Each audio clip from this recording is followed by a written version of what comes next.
Hello again and welcome to Valenzuela Live. I am teacher Nina from Kanumay West National High School. Today, we will learn the diversity and evolution of the contemporary Philippine music. Are you excited? Me too. Now let us all have a fun-filled learning experience today in music. Watch first our reminder for our online class.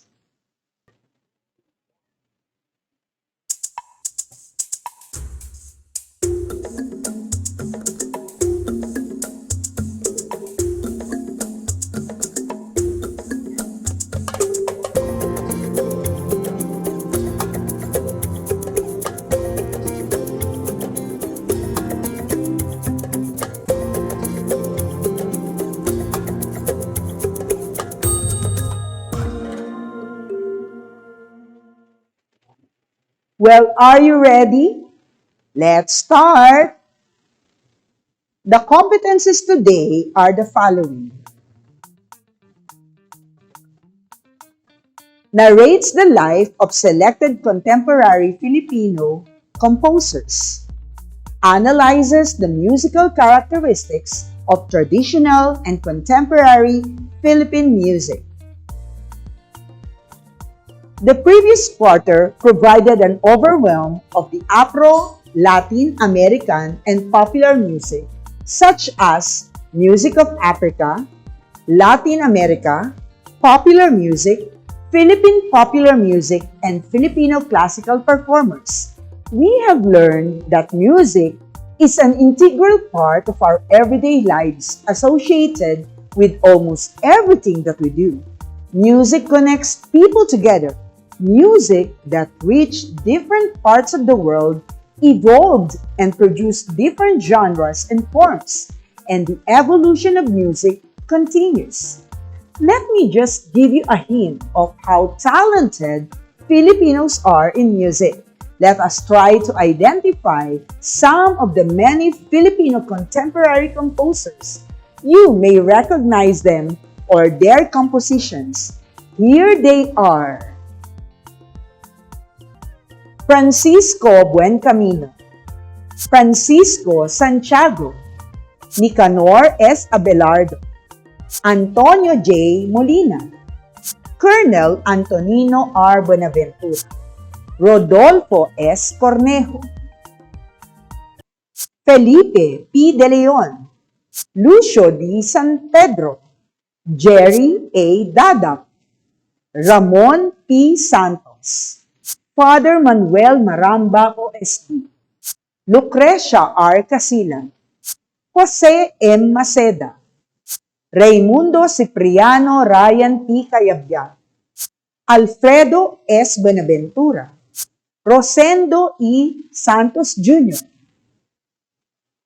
Francisco Feliciano, Josepino Chino Toledo, Levi Celerio, Constancio de Guzman, Restituto Humali, Hernani Cuenco, George Canseco.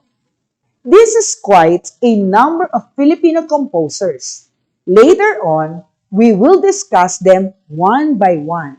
But for now, let us take a look if you recognize them. He is known as the father of Kundiman.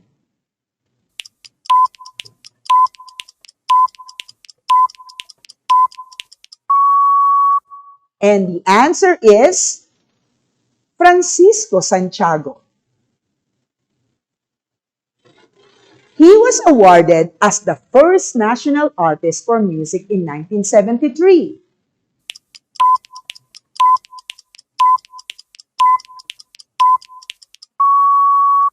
And the answer is Antonio J. Molina, the composer of Pokpok Alimpako, a masterpiece for international choir competition.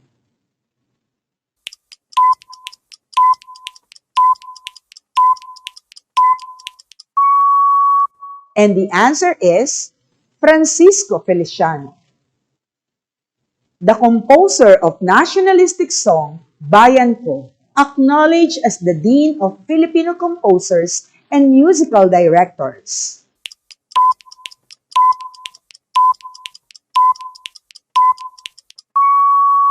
And the answer is Constancio de Guzman, a prolific composer known for creating music with a mouth-blowing lead.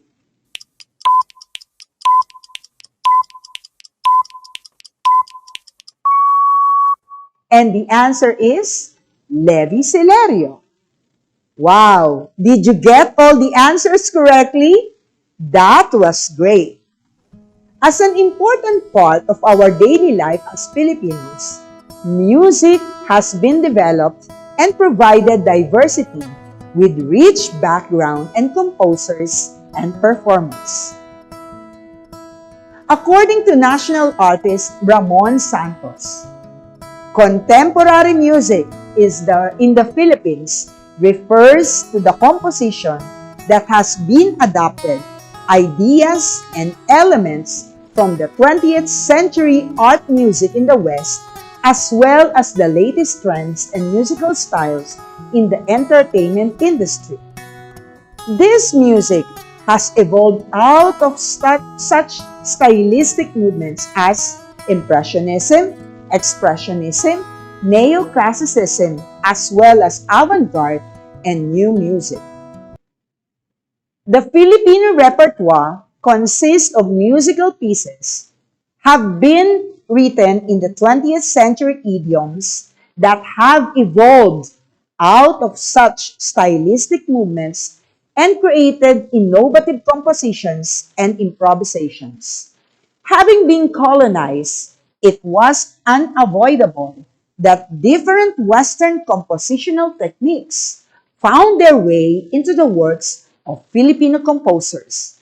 Yet even 20th century Filipino composers have managed to retain some traditional elements in their assimilation of Western techniques. This became the strongest foundation of what we know as Philippine music.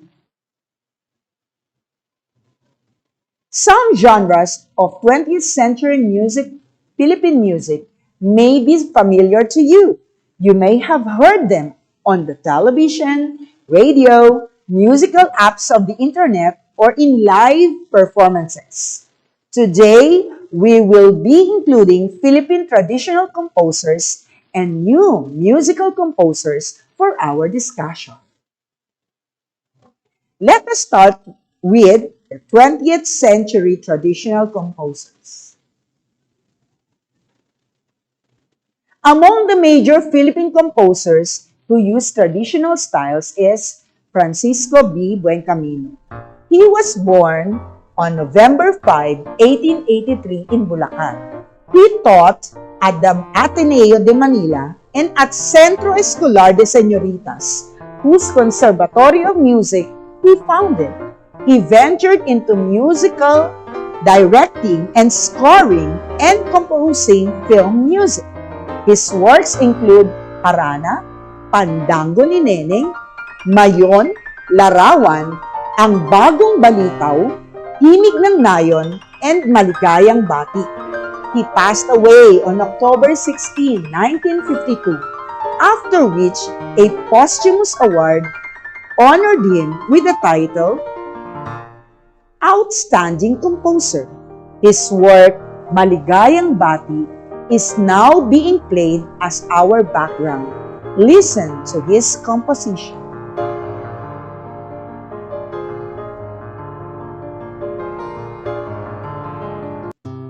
The next composer is Francisco Santiago. He was born on January 29, 1889 in Santa Maria, Bulacan. He is known as the father of Kundiman and belongs to the triumvirate of Filipino composers. He finished his specialization in music at the American Conservatory of Music in Chicago, where he obtained his doctorate degree in 1924. His music was romantic in style, of Western forms and technique with folk materials. His works include Pakiusap, Madaling Araw, Ano kaya ang kapalaran and kundi man anak dalita? He became the musical director of such films as Kundiman, Leron-Leron Sinta, and Manileñas. He became the first Filipino director of the UP Conservatory of Music. One of his works, entitled Pilipinas Kung Mahal, is being played as a background. Listen to his composition. Another one of the triumvirate of Filipino composers include Nicanor S. Abelardo. He was born in San Miguel de Mayumo, Bulacan on February 7, 1893 and studied at Chicago Music College. His musical styles were influenced by Schoenberg and Stravinsky. His works include Mutya ng Pasig, Nasaan Ka Irog, and Magbalik Ka Hirap. He composed the melody for the University of the Philippines official anthem, UP Naming Mahal, the main theater of the Cultural Center of the Philippines, Tanghalang Nicanor Abelardo, and the building housing the College of Music in UP Diliman and Abelardo Hall are named after his honor. Nasaan Ka Irog, one of his compositions, is being played.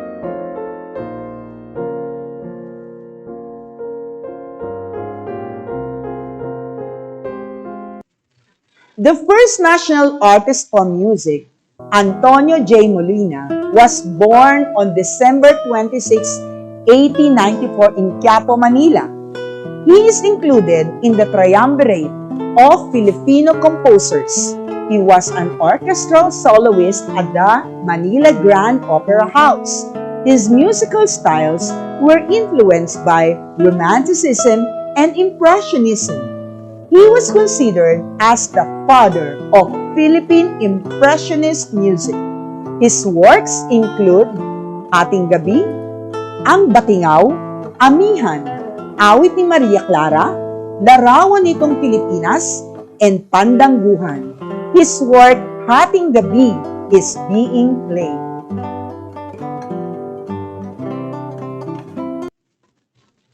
Colonel Antonio R. Buenaventura was born on May 4, 1904 in Baliwag, Bulacan. He demonstrated his passion for music as a young boy while learning rudiments of music and solfeggios and becoming a proficient clarinet player.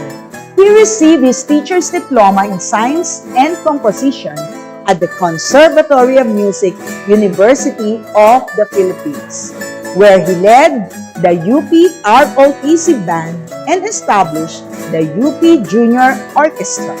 His works include Minuet, Mindanao Sketches, Variations and Fugue, Greetings, and Pandango sa Ilaw. He was declared National Artist for Music in 1988 and passed away on January 25, 1996. Dr. Rodolfo Soldevilla Cornejo was born on May 15, 1909 in Singalong, Manila. His first composition at age 10 was a piano piece entitled Glissando Waltz. At age 14, Cornejo already had 26 compositions, including a military march entitled Salute. He was known for his extemporaneous thematic improvisation based on the letters of people's names. He was the founding member of the League of Filipino Composers and is listed in the International Who's Who in Music. Along with his more than 300 compositions include A la Juventud Filipina, Ibong Adarna, Kandingan, Malakas at Maganda, Okaka, and Bailes de Ayer. Felipe P. De Leon received his posthumous award as National Artist for Music in 1997. He was born on May 1, 1912 in Peñaranda, Nueva Ecija. He studied at the Conservatory of Music, University of the Philippines, and took advanced studies under Vittorio Ginini of the Juilliard School of Music in New York, USA. He received various awards such as Composer of the Year, Manila Music Lovers Society, 1949, and Musician of the Year, UP Conservatory of Music, 1958. His works include two operas, Loli Mi Tangere, 1957, and El Filibusterismo, 1970, which are considered as masterpieces. His other compositions include Tindig, Aking Inang Bayan, Bagong Lipunan, Mapayapang Daigdig, Noche Buena, and Pasko na Naman. He died on December 5, 1992. Lucio Diestro San Pedro was born on February 11, 1913 in Angono, Rizal. He started composing since his elementary days and pursued his music degree at the University of the Philippines and the Juilliard School of Music in New York, USA. He is known as the Romantic nationalist composer.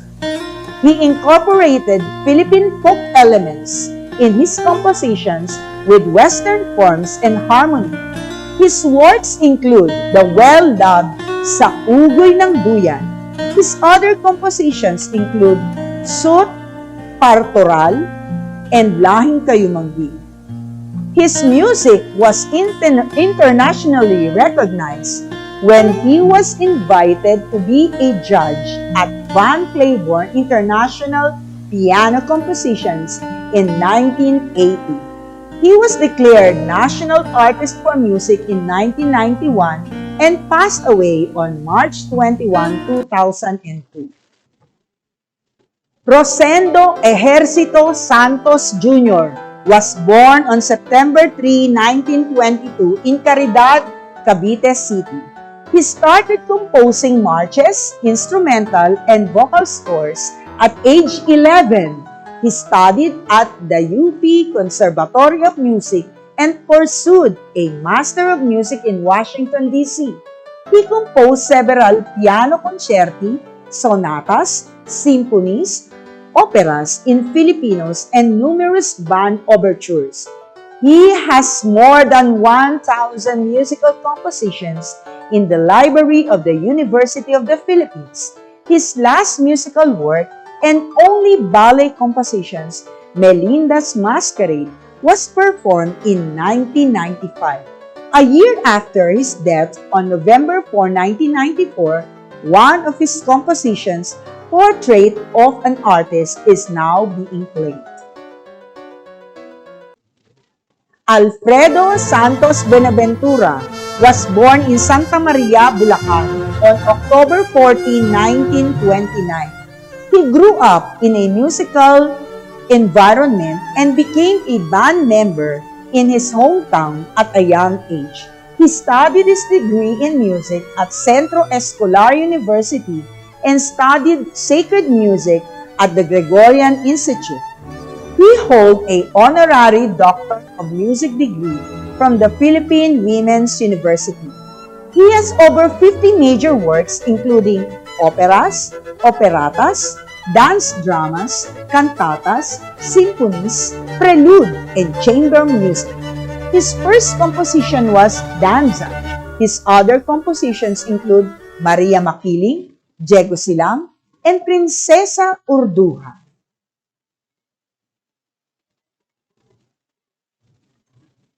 Raimundo Cipriano Ryan Pujante Cayabyab was born on May 4, 1954 in Manila. He obtained his music degree at the University of the Philippines and became a faculty member for composition at the same university. He is a popular contemporary composer who also has classical compositions to his credit such as Misa, 4 poems for soprano and piano, and Te Deum. His compositional style makes use of syncopation, extended chords, and chromatic harmony. Among his compositions are the winning award-winning Kay Ganda ng Musika 1978, as well as the Modern Zarzuela Alikabok 2003. Among his famous works include The Coconut Nut, Spoliarium, Kumukuti-Kutitak, and Araw-Gabi. He gained the National Artist for Music Award in 2018. Filipino composers are amazing. But wait, there are more.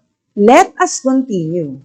Composers of experimental new music in the Philippines.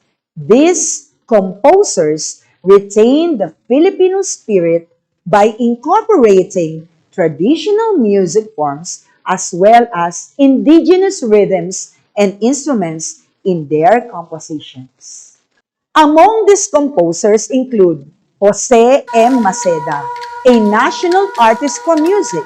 He was born in Manila on January 17, 1970. He started his music studies at the Academy of Music in Manila, went to Paris to study with Alfred Cortot, and pursued advanced studies in the US. He combined sounds of the environment with ethnic instruments. He was considered as the first Filipino avant-garde composer. His compositions were usually for large groups of musicians. His works include Ugma Ugma, 1963, a work for voice and ethnic instruments; Aguman, 1975, a piece for 6 gong families; Pagsamba, 1968, a musical ritual for a circular auditorium using several ethnic percussion instruments; and Cassettes 100, 1971, a composition of 100 cassette tape recordings. You are now listening to one of his compositions entitled Udlot Udlot.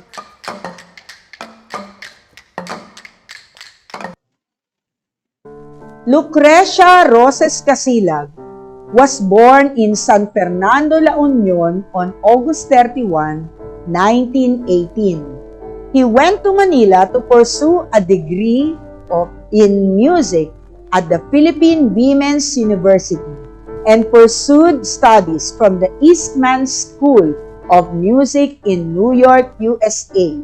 Her compositions demonstrated fusion of Western and Eastern styles, particularly incorporating indigenous Filipino instruments into orchestral productions.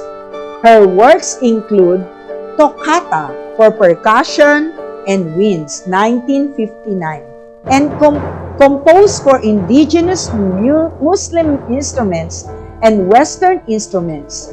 This is being played. The Legend of Sari Manok, 1963, composed for chamber orchestra and Philippine ethnic instruments; and Dula Rawan, 1969, a musical drama combining a dance solo with a chorus and an ethnic orchestra. She is credited for having more than 200 musical works, ranging from folk song to opera to orchestral music.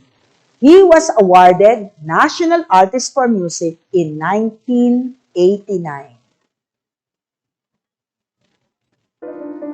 Ramon Pagayon Santos was born in Pasig on February 25, 1941. He completed his degree in music at the College of Music, University of the Philippines, and obtained his Master of Music degree at Indiana University, USA. His compositional style features chromaticism, music seria, and electronic components combined with indigenous Philippine music elements. His works include Ding Ding Nga Diyawa, Nabasag na Banga at iba pang pinag-umpog-umpog na pananalita sa wikang Pilipino para sa lahing aning na tinig, and Labad. He has done extensive research in traditional music of Ibaloy, Maranao, Manisaka, Bontoc, Yakan, and Boholano tribes in the Philippines. He was confirmed the title of National Artist for Music in 2014. His compositions, Abot Now, is being played. Father Manuel Perez Maramba, OSP, is one of the most accomplished liturgists and musicians in the Philippines during the second half of the 20th century. He was a monk at Our Lady of Montserrat Abbey in Manila.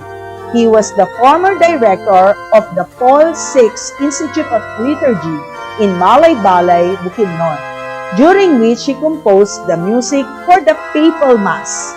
His works include Aba, Santo Niño Lanabal, and Lord Takayama, Ukon, Papal Mass for World Youth Day 1995, and ang Sarsuela sa San Salvador, Pugad Lawi, The Virgin of Nabal, and Transfiguration.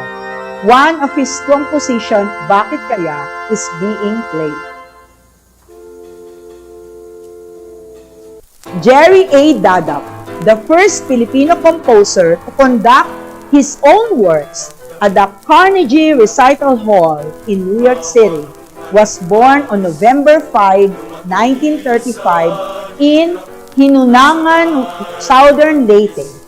He earned his degree in music at the UP Conservatory of Music and went to the USA on a study observation grant from Music Promotion Foundation of the Philippines. His numerous compositions include The Passionate and the Wild 1916, Ang Dakilang Anak Pawis, Ang Pag-ibig ng Diyos, and Lamang Epic. His composition, Anak Pawis, is being played.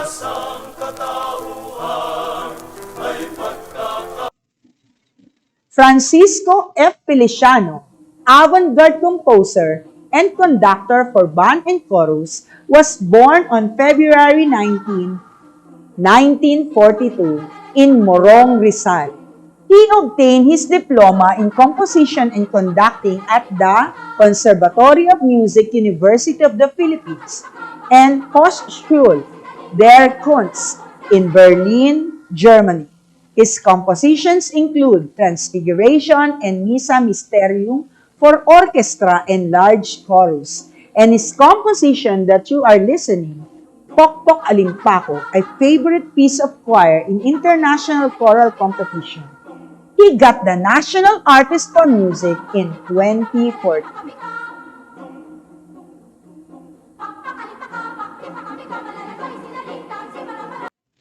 Josepino Chino Javier Toledo is a recognized figure in the Asian contemporary art music scene. He was born on March 6, 1959. He received his Master of Music degree from Cleveland Institute of Music, USA.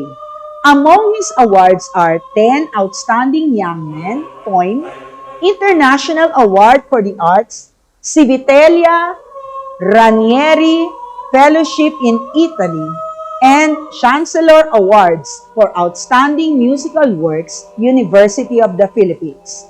Among his works include Cuaderno No. 2, para sa perkusyon, multi-percussion solo, Puntahang Gitara, Guitar and Song, dalawang maiksing pyesa, Chamber and Song, and Alitap-tap, his composition that you are listening now.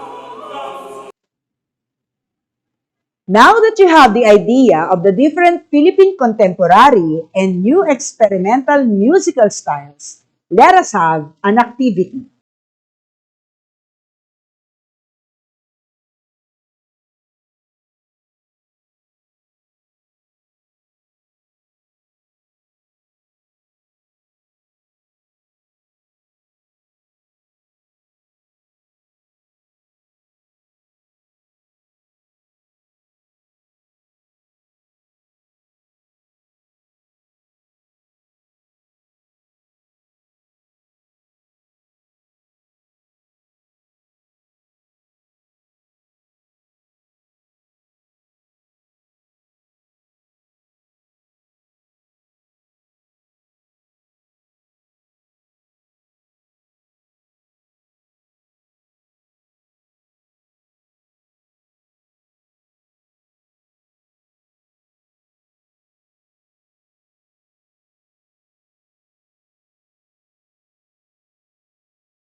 composers. The composers became a band member at a young age. Rosendo E. Santos Jr., Colonel Antonino Buenaventura, Josefino Chino Toledo. And the answer is no. Josefino Chino Toledo is not a band member when he was young. The composers were members of the triumvirate of Filipino composers, Antonio J. Molina, Nicanor S. Abelardo, Francisco Santiago. And the answer is yes. Did you get all the answers correctly? Now, I do hope you did.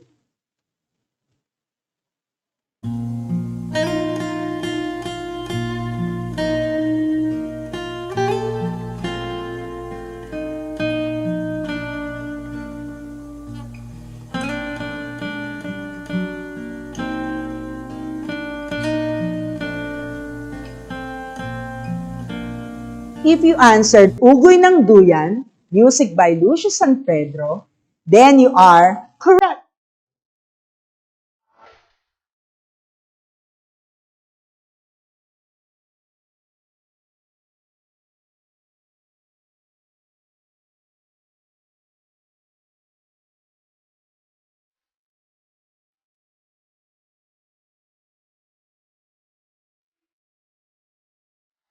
If you answered Kay Ganda ng Ating Musika by Raymond Cipriano Ryan Cayabyab, then you are correct.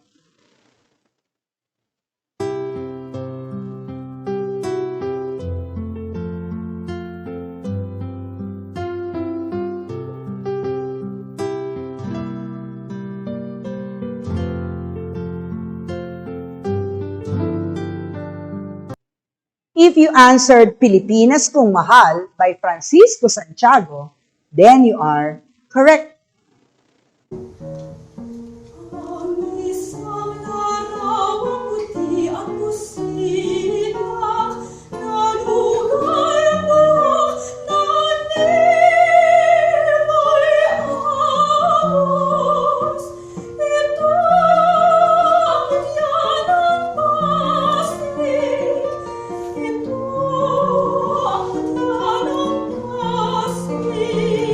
If you answered Mutya ng Pasig by Nicanor Abelardo, then you are correct.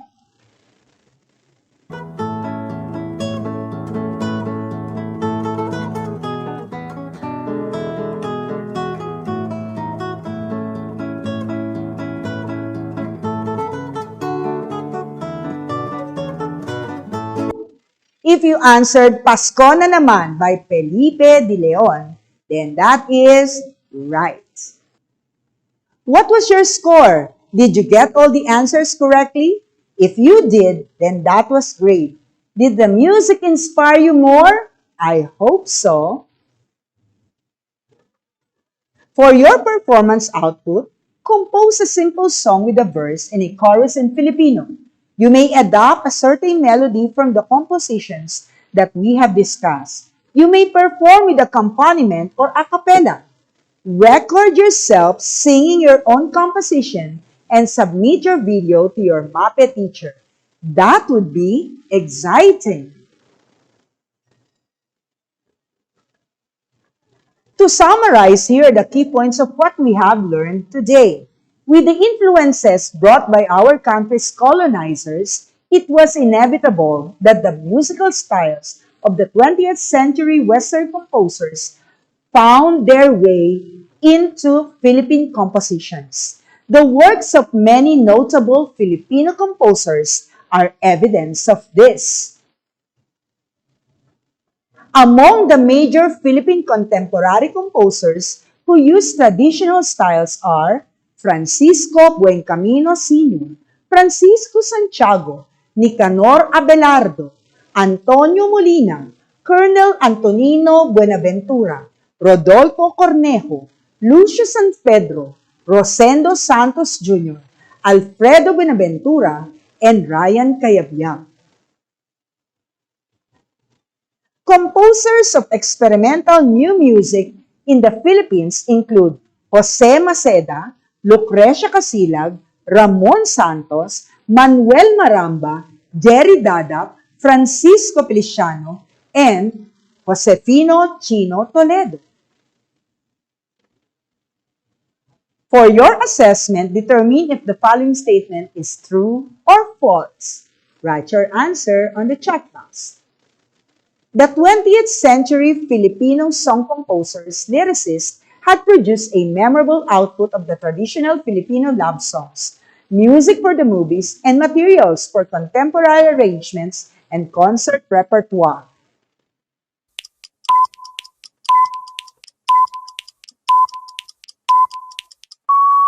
And the answer is true. The main theater of the Cultural Center of the Philippines was named after Nicanor Abelardo.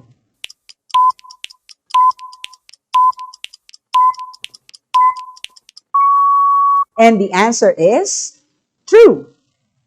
Lucio San Pedro is known as father of Philippine Impressionism music.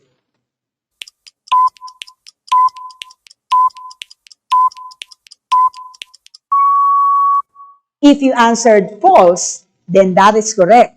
Antonio Molina and not Lucio San Pedro is known as the father of Philippine Impressionism music. The composers of experimental new music in the Philippines retained the Filipino spirit by incorporating traditional music forms as well as indigenous rhythms and instruments in their compositions.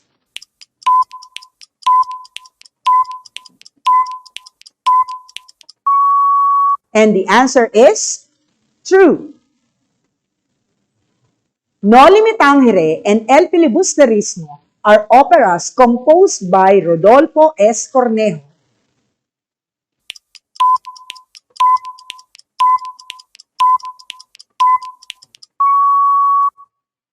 The answer is false. Felipe P. De Leon Sr. composed the two famous operas Noli Me Tangere and El Filibusterismo. Did you get all the answers? Wow, that was great! And finally, let me leave you with a song, Kay Ganda ng Ating Musika by Professor Ryan Cayabyab. I do hope today became a fun-filled learning experience for you. Thank you for listening and watching Valenzuela Live. I am Nina Marquez Nieves. Stay safe, stay healthy. God bless us all.